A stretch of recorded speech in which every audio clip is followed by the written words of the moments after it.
Hello everyone. सबसे पहली बात मेरी उनसे रिक्वेस्ट है, जिनको पढ़ाई समझ में नहीं आती वो मेरा वीडियो बिल्कुल ही ना देखें, क्योंकि जिन्होंने थोड़ा बहुत कभी कुछ पढ़ा है उनको समझ में आएगा कि मैं क्या बात कर रही हूँ। जिन्होंने कभी कुछ पढ़ा ही नहीं उनको तो दूर दूर तक समझ में नहीं आना कि मैं बात क्या कर रही हूँ। खैर, आज जाके पता चला कि कुछ ऐसे टॉपिक हैं जो हमारे नेट पे अवेलेबल ही नहीं है। मुझे एक्चुअली बड़ा सिंपल सा शब्द है, फूड, खाना, इसका एक कंपोनेंट है। छोटे बच्चों को पढ़ाते आए हैं कार्बोहाइड्रेट्स। इसको सर्च करने के लिए जब मैंने नेट को देखा, चेक किया, छोटी छोटी रील्स, बड़े रील्स, उसमें पाया कि ये कार्बोहाइड्रेट से रिलेटेड जो कंप्लीट डिटेल दे ऐसा वीडियो अभी नेट पे अवेलेबल ही नहीं है, या मैं कहूँ जो मुझे चाहिए था ऐसा कुछ अवेलेबल नहीं है। खैर, अब मुझे वो जानकारी 2-3 छोटी-छोटी वीडियोज़ से या फिर कुछ मैंने अपनी खुद की नॉलेज से इकट्ठा की हैं, उनको मैं आपके साथ में शेयर करना चाहूँगी। तो जो मैं कार्बोहाइड्रेट की बात कर रही हूँ, आप सबने पढ़ा होगा, जिन्होंने पढ़ाई की है उन्होंने पढ़ा होगा फूड के कंपोनेंट्स, जिनमें मेन कंपोनेंट्स आपका कार्बोहाइड्रेट है। उसके बाद फैट आता है, थर्ड पे प्रोटीन, विटामिन्स, मिनरल्स, और हम वहाँ पे फाइबर भी पढ़ रहे होते हैं। लेकिन सबसे मोस्ट इम्पॉर्टेंट पढ़ रहे होते हैं आपका कार्बोहाइड्रेट्स, जो हमारा डे टू डे लाइफ में हम जो भी एक्टिविटी करते हैं, इवन थिंकिंग एक्टिविटी भी, वो सभी कुछ होता है हमारे कार्बोहाइड्रेट की वजह से। अब हो सकता है ये वीडियो थोड़ा लंबा जाए, तो अभी तक जो हमें पढ़ाया गया या हमने पढ़ा कि कार्बोहाइड्रेट्स जो होते हैं वो आपके कार्बन, हाइड्रोजन और ऑक्सीजन के कंपोजिशंस होते हैं। लेकिन अब ये रटने वाला तो चलो ठीक है, केमिस्ट्री का पार्ट हो गया। इन दोनों के बीच में कार्बोहाइड्रेट और जो इसकी नंबरिंग की है कार्बन, हाइड्रोजन और ऑक्सीजन के बने होते हैं, इन दोनों के बीच में कि हमारा कार्बोहाइड्रेट सबसे पहले डिवाइड किया गया है। डिवाइड किस में किया गया है?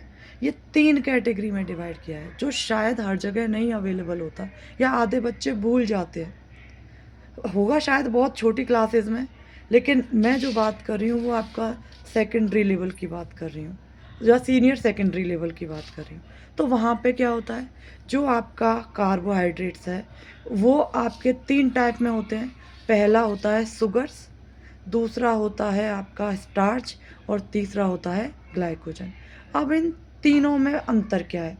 जब आपका शुगर हमारी बॉडी में कंज्यूम होता है या हम उसे इनटेक करते हैं, जनरली स्वीट डिशेज़ में, फ्रूट्स में, जो भी हमें मीठा टेस्ट फील कराते हैं, उनको हम शुगर या सैकराइड्स बोलते हैं।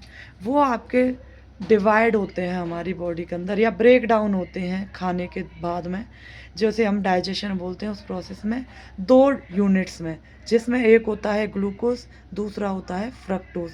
अब ये दोनों क्या क्या अंतर रखते हैं ये फर्दर कभी हम डिस्कस करेंगे। सेकंड है हमारा, जिसको अभी मैंने जस्ट आपके सामने बोला, स्टार्च, जिसको हम सभी बेसिकली ग्रेन्स, पोटैटोज़, राइस, या हम ये कह सकते हैं फूड का मेजर कंपोनेंट्स जो होता है उसके द्वारा कंज्यूम करते हैं। अब जो आपका मैं बात कर रही हूँ स्टार्च की, ये पॉली मीन्स, अभी जो मैंने शुगर की बात की वो अपने आप को 2 यूनिट में ब्रेक डाउन करता है, यानी कि हम कह सकते हैं मोनो या डाई यूनिट्स। अब हम बात कर रहे हैं अब स्टार्च की, तो वो अपने आप को ब्रेक डाउन कर रहा होता है सो मैनी यूनिट्स में, जिसको हम पॉली यूनिट्स भी कहते हैं या पॉलीमर भी कहते हैं। जो इंडिविजुअल, जैसे ग्लूकोज अपने आप में इंडिविजुअल यूनिट थी, फ्रक्टोज अपने आप में एक इंडिविजुअल यूनिट थी, वैसे ही डिफरेंट डिफरेंट इंडिविजुअल यूनिट्स एक साथ जुड़ करके आपका स्टार्च का निर्माण करती हैं।